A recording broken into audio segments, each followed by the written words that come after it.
When I first met Alex, he seemed to have big dreams. He had this aura of ambition, a sense that he was destined for something greater than the average person. I remember thinking that he was the kind of person who wasn't afraid to take risks, to chase after something bigger than a conventional 9 to 5 job. But despite that drive, Alex had a consistent struggle. He could never seem to hold down a job for long. Even early on, it was clear that this was a pattern with him. He'd land a job, but before long, he'd be looking for the next opportunity, dissatisfied or frustrated with his current position. Alex would often justify this behavior by saying that he always wanted to be his own boss, to run things his way without having to answer to anyone. He didn't like the idea of working under someone else's rules or being just another employee in a big company. He craved freedom, the kind that only comes when you are the one in charge. But that desire for independence seemed to come at a cost. Because of this, working for others was always a challenge for him. He would frequently clash with his bosses or grow uninterested in the jobs he took on. It seemed like no matter where he worked, he found reasons to leave. Sometimes it was because he felt the job wasn't offering him enough growth, or other times it was due to conflicts with his superior. This constant dissatisfaction meant that Alex was always switching jobs, sometimes every few months. It was like he was on a never-ending search for the perfect situation, one that would align with his aspirations.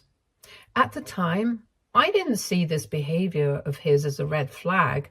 I was young too, and I figured that everyone had their own path to finding where they fit in life. I believed that Alex, with all his ambition, would eventually figure things out and settle down. When Alex and I moved in together, everything in the beginning seemed to be going smoothly. He seemed responsible when it came to money. He continued to cover his own bills, and whenever we went out, he would always insist on paying for our dates. I appreciated that about him. I never really had any complaints because at the time it felt like we had an equal partnership. Our relationship felt solid, and we were building a life together that I was happy with. The real issues only began to surface after we had a child of our own, a son. That's when things started to unravel in ways I never could have predicted. One day, I stumbled across something that would change everything. It was completely by accident, but I ended up seeing his annual bank statement accidentally. I wasn't snooping, I wasn't looking for anything specific, but there it was, right in front of me, regular payments going from his account to someone, always on the same date. Confused, I confronted Alex about it, and he tried to first spin it on me and accuse me of spying on him. When I firmly asked him again to be honest, he broke down and confessed that years ago, he and his then high school ex-girlfriend had gotten pregnant. But he didn't want to be a father that young, so all he ever did was send his ex child support every month, and he had never formed any relationship with his daughter Jasmine. I was completely taken aback by this news. He continued to tell me how he had been too afraid to tell me the truth because he didn't want to lose me over this.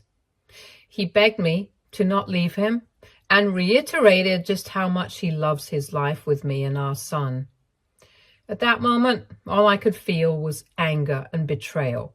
How could he say that he loved me and wanted to build a future with me, yet hide something so important out of fear? His attempts to justify the lie only made it worse because it wasn't just about the secret itself, it was about trust. He had shattered the foundation of our relationship by keeping this huge part of his life hidden from me for so long. He had been sending money every month to support this child, and I had been completely in the dark about it. On one hand, I was relieved that he was at least taking financial responsibility for his child, because that's important. But on the other hand, I was furious, and rightfully so.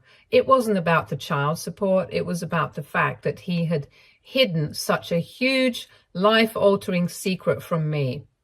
This wasn't just some small omission. This was a child, another human being that existed because of him. How could he have thought it was okay to keep something like that from me? As furious and hurt as I was by Alex's betrayal, I ultimately made the difficult decision to stay with him. After thinking things over, it wasn't an easy choice, and I grappled with a whirlwind of emotions, but at the end of the day, I convinced myself that staying together was the best thing for our son. I didn't want to disrupt his life or take away the family structure that I thought was so important for his well-being. I reasoned that despite Alex's deceit, he was still a good father to our child, and that had to count for something.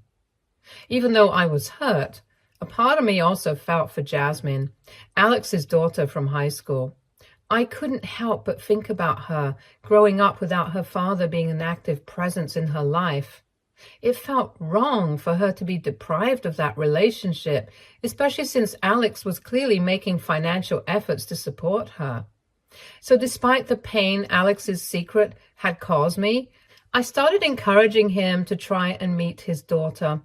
I told him that if Jasmine's biological mother was open to the idea, he should see her at least once or twice every month. I felt like it was the least he could do for her, and honestly, I felt a sense of guilt on my own part, almost as if by staying with Alex, I was somehow contributing to Jasmine not having a proper relationship with her dad. However, I made a conscious decision to keep my distance from that situation. I didn't want to insert myself into the dynamics between Alex, Jasmine, and her mother. It wasn't my place, and frankly, I didn't have the emotional bandwidth to handle it. I had my hands full with our own son, and I figured that whatever relationship Alex chose to have with Jasmine would be between them. I had envisioned maybe some visits here and there, but nothing more than that. I certainly never thought that we would one day have to live with her under the same roof, but I guess life has a way of unfolding in ways we can't anticipate, and looking back, I can see how naive I was to think that. After Alex and I eventually got married, our lives took a sharp and unexpected turn. Jasmine's biological mother tragically passed away in an accident. It was a shock. But what blindsided me even more was how Alex handled the aftermath. Without even discussing it with me, without so much as a conversation, he decided to bring Jasmine to live with us. He just showed up at the house with her and informed me, matter-of-factly, that Jasmine had nowhere else to go and would be staying with us indefinitely. I felt completely blindsided and disrespected by this monumental decision of his. Naturally, this led to a huge argument between us. I was furious, not only because he hadn't consulted me, but because I wasn't ready to take on the responsibility of raising someone else's child. Caring for your own child is one thing, but taking on another, especially under such emotionally charged circumstances, is something entirely different. I had no emotional connection to Jasmine. She was practically a stranger to me, and now I was expected to welcome her into our home, our lives, like it was no big deal. The whole situation terrified me. Alex, on the other hand, was surprisingly trying to convince me that this was somehow a good thing, that it was fate or some divine plan. He even went so far as to say that since we had always talked about wanting another child, this was God's way of gifting us one. It felt like he was using Jasmine's tragedy to justify his decision and ease his own guilt. But for me, this wasn't some blessing from above. It was an unexpected and overwhelming situation that I had never agreed to, and it felt like my whole world was being turned upside down without my consent. Over the next few days, Alex and I continued to bicker while Jasmine stayed with us. The tension between us grew so intense that I couldn't stand it anymore. The constant arguments, the feeling of being unheard, and the weight of the situation pushed me to my breaking point. I needed space to think, to breathe. So I packed a bag for me and my son and left the house. I went to stay with a friend for a while just to get away from the chaos and figure out what I really wanted. It was a hard decision, but I felt like I had no choice. But even while I was away, I couldn't escape the pull of my own family. While Alex repeatedly begged me to come back, my son also kept asking for his dad, and it tore at my heart. No matter how angry I was at Alex, I couldn't deny the bond they shared, and I didn't want to punish my son by keeping him away from his father. After a few days, I gave in to that pull and returned home. When I got back, Alex accepted his mistakes and told me how much he regretted not talking to me first before bringing Jasmine home.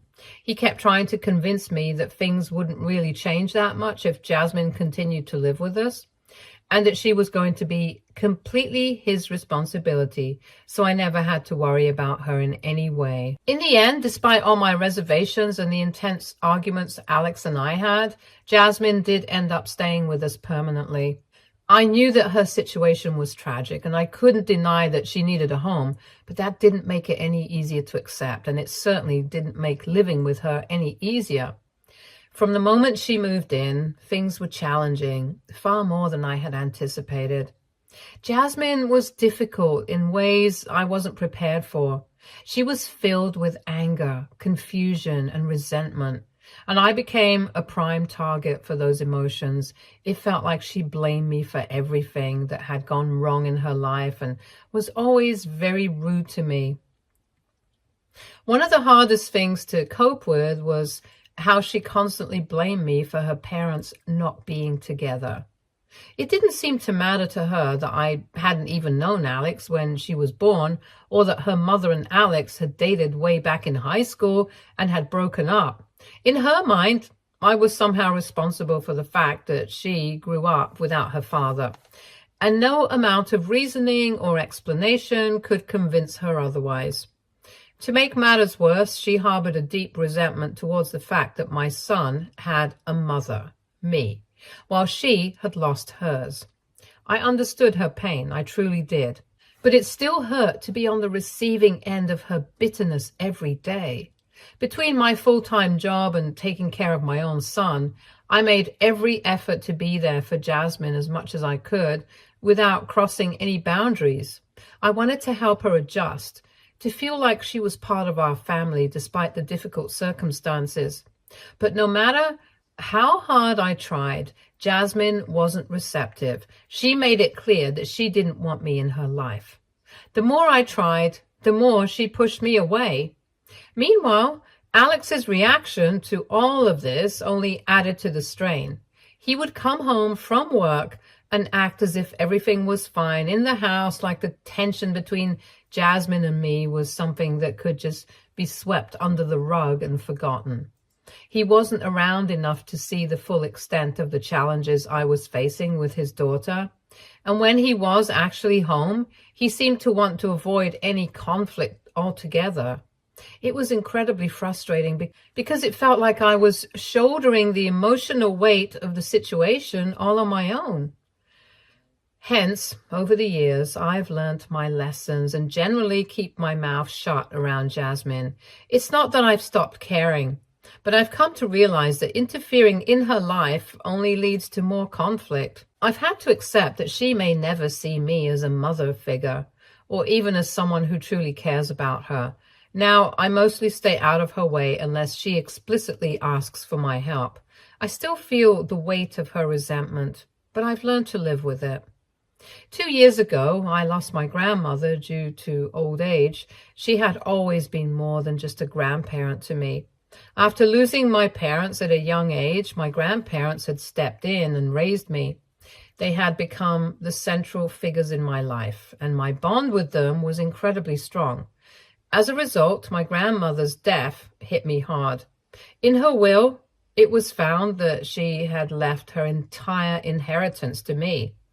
I won't lie, the sum was a significant life-changing event. I had never anticipated this amount of money to just fall into my lap one day.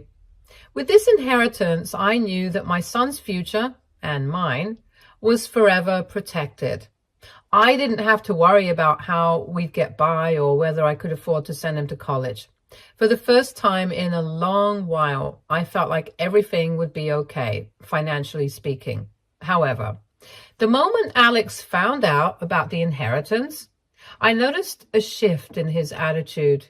He made it a point to dig around and ask a lot of questions: how much I'd received, where I planned on keeping the money, what I intended to do with it.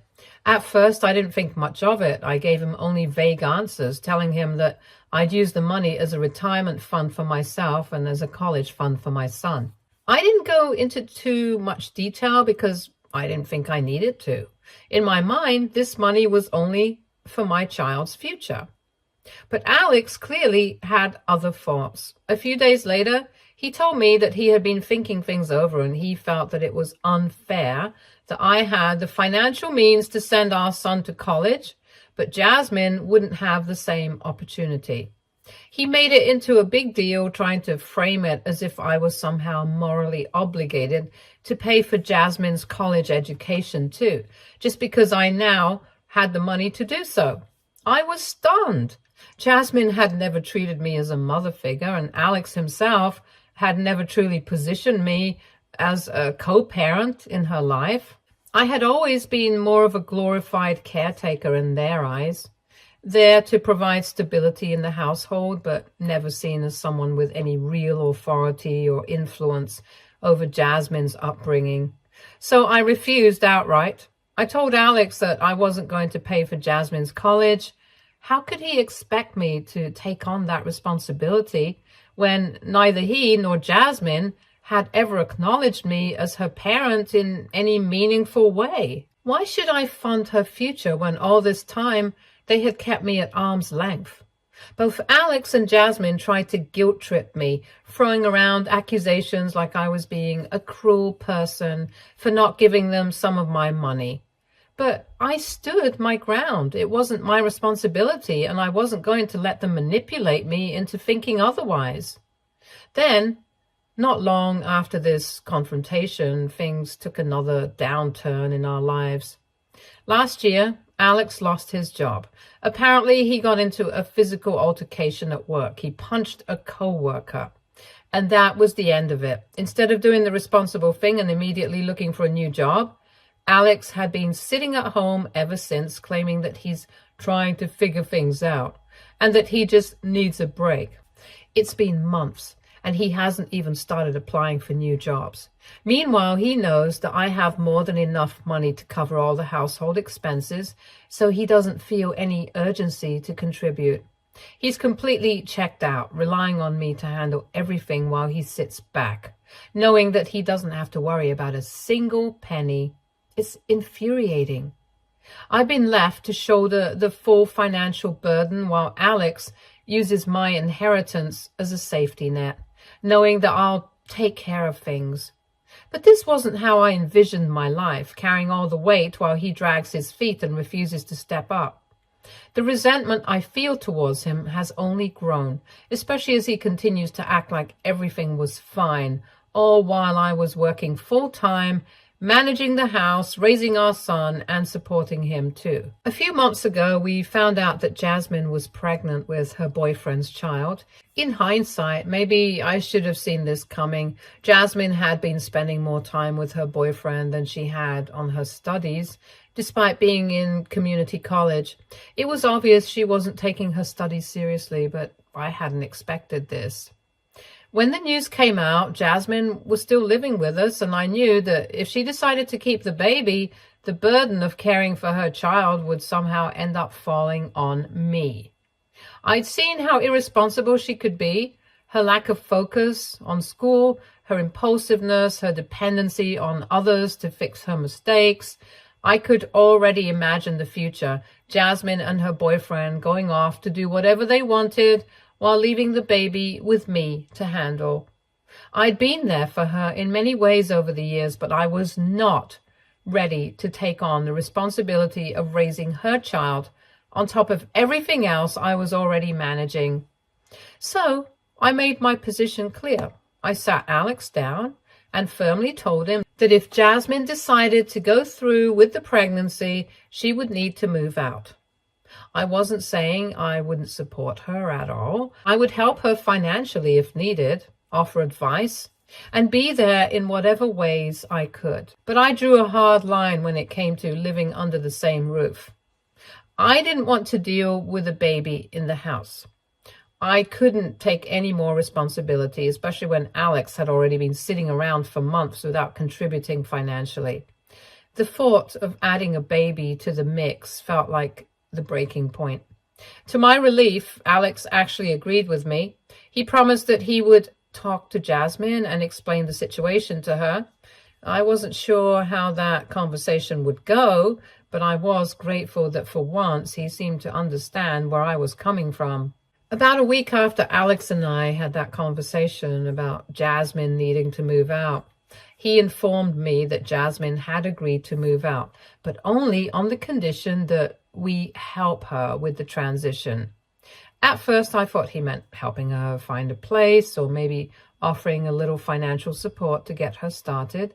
But what he said next completely threw me off. He told me that Jasmine specifically wanted me to give her a portion of the inheritance I had received from my grandmother to help her get set up in life. I was floored. I couldn't believe that after everything, Jasmine thought it was appropriate to ask for my money. It got worse when Alex explained that Jasmine's boyfriend had bailed on her completely and didn't want anything to do with the baby.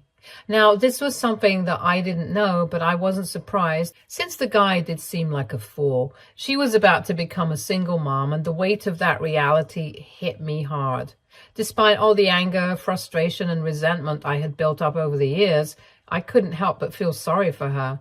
I knew how tough it was to raise a child, even with support, and now she was facing it all alone, with no reliable partner by her side. I knew she couldn't even find a decent job on her own due to her poor grades. My heart broke for her, and even though she had been a thorn in my side for so long, she was still family. So I said yes, of course we were going to help her. I couldn't turn my back on her in a time of need, no matter how difficult things had been between us. At the end of the day, I'm not a cold-hearted person. She was Alex's daughter, which made her part of my family too, whether I liked it or not.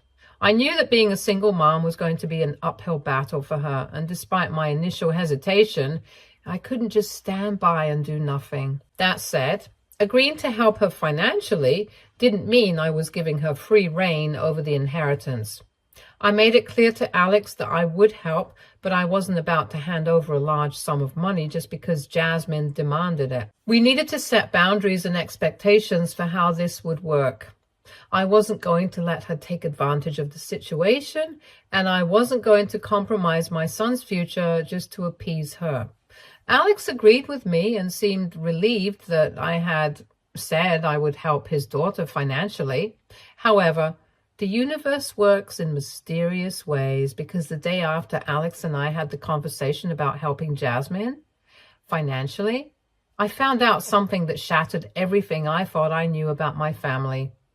Alex had been applying for jobs, finally, after I had been pushing him for months to take action. His MacBook was open as he had taken a break to shower, and I thought I'd take this chance to review his latest resume and see if maybe I could help, make any improvements or suggestions. But then, out of nowhere, a message popped up from Jasmine on the screen. Curiosity got the best of me, and I clicked on it. What I read in that message changed everything. Apparently, Jasmine and Alex had been having a conversation about me. Jasmine had sent Alex a text mocking me, saying how dumb and easy I was for agreeing to give her money when they had just made that whole thing up. She even joked how they could have come up with more such plans a long time ago just to get me to pay them free money. My heart dropped when I read those words. But it didn't just end there. I started scrolling through their messages, and each one was worse than the last. They had been talking about me behind my back for God knows how long. The things they said were vile. They had been constantly making fun of me, insulting my character, and openly admitting that they were freeloading off me. Alex had bragged about how he didn't even have to lift a finger around the house because I was handling everything and paying all the bills. It was as though I was nothing more than a bank account to them, someone to be used, manipulated and laughed at behind closed doors. I felt utterly betrayed. This wasn't just about the money anymore. It was about trust, respect, and the realization that the family I had been sacrificing for, people I had bent over backwards to help, were plotting against me. My stepdaughter and my husband were using me. They saw me as a joke. I was in shock, but I didn't want to confront Alex right then. I didn't want to listen to his excuses, to hear him stumble through some half-baked explanation. I was too hurt and too furious to face him. So I quietly took out my phone, snapped photos of their messages as evidence, and packed a few things. I took my son, and while Alex was still upstairs in the shower, I left the house. This time, I had no intention of ever coming back. I came straight to my friend's place as I needed space to process everything. She is just as taken aback as I am after seeing all the messages. After a few hours, when Alex realized I was gone, my phone started ringing nonstop. He kept calling, probably confused as to where I was and why I'd left. Eventually, I texted him, letting him know I was at my friend's place and that I just needed a break for myself. I assured him that our son was safe and sound with me. Of course, he kept pushing for answers, asking why I had left so suddenly without informing him, but I didn't elaborate any further, not yet. Right now, I need time to think, to figure out what to do next. After seeing those messages, after learning how little respect they had for me, I'm not sure I can ever go back to the life we had. AITA, if I leave my ungrateful, unemployed husband? Update 1. For everyone asking why I let my husband live off me, I want to clarify that I never thought he was using me. I mean, people lose their jobs and he's always gone back and forth between jobs. However, this time it had been a long time and I honestly thought he would eventually find one. Also, after getting my inheritance, I had no issues paying the bills, but now I wish I hadn't. Update 2. 2 days later, after spending time reflecting at my friend's place and talking things out with her, I knew it was time for me to confront Alex. I couldn't let him and Jasmine manipulate or guilt-trip me any longer. When I walked back into the house, Alex was home, and I could tell from the look on his face that he had been worried about me. He probably sensed something was wrong, but he had no idea that I knew everything. I sat down across from him, trying to keep my voice steady, despite the anger bubbling under the surface, and told him bluntly that I knew everything. I went to tell him that I had seen the messages between him and Jasmine. I knew how they had been talking about me behind my back, mocking me, laughing at my expense, and openly admitting that they were freeloading off my hard-earned money. The color drained from his face, and I could see panic flash in his eyes. At first, Alex tried to fight back, saying that neither he nor his daughter really meant those words, and that they were just venting or joking. He claimed that this is how he and Jasmine bonded, and that they hadn't realized how hurtful their messages would come across. He also apologized for lying about his daughter's boyfriend leaving her and tried to justify his actions by saying he just wanted his daughter to have some money to start fresh, claiming that he knew I wouldn't have offered her anything otherwise. But I wasn't having any of it. I had spent too long sacrificing myself only to be treated like I was nothing more than a doormat. I told him firmly and without hesitation that I was done with both of them. This marriage was over. I told him we would be getting a divorce and there was nothing he could say to change my mind. That's when Alex went from trying to explain himself to becoming aggressive, almost desperate. He started raising his voice, telling me how he couldn't afford to live in this house on his own, how he'd go broke without me since he still didn't have a job.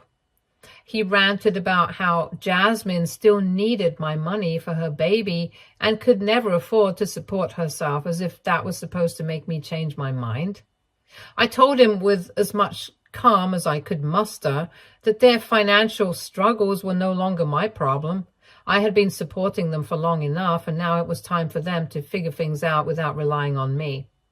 He started pacing, getting more agitated, saying that I was abandoning them, that I was leaving him to the streets. His words became more aggressive, and I could feel the tension in the air growing thick and dangerous. And that's when I made it clear to him, if he got any more aggressive, I would call the police and have him arrested. I wasn't going to tolerate threats or intimidation. I pointed out to him that I had enough money in the world to fight him in court and take away his custody of our son if I wanted to. So he should think twice before messing with me any further. He seemed shocked by my reaction, but I could see that my warning got through to him. He stopped pacing, though the anger in his eyes didn't fade. Without wasting any more time, I went upstairs and quickly started packing all my things and my son's into a few bags. When I was ready to leave, I told Alex one last thing. A lawyer would be contacting him soon, and from this point forward, we would be handling everything through legal channels. I wasn't interested in any more fights or explanations. This was the end. Since then, Jasmine has reached out to me several times, accusing me of abandoning her during such a stressful time because of her pregnancy. She insists that she deserves to receive money from me, even if I do decide to leave her dad, claiming that I have some moral obligation to support her, since I have basically raised her after her mom passed away. I can't believe her continuous entitlement, so I've blocked her on my phone. Hopefully she won't be able to bother me again. Update 3. It's been 7 months since my last update, and I am now officially divorced from my ex. It's been a long, hard journey, but I made it. My ex and I will continue to share custody of our son, but I have been made the primary custodian because my son feels more comfortable living with me. Thanks to the receipts I kept throughout my marriage, I didn't have to pay much in alimony. Now, I'm just grateful to have closed this chapter of my life. Stay tuned for more stories from our girl relationships.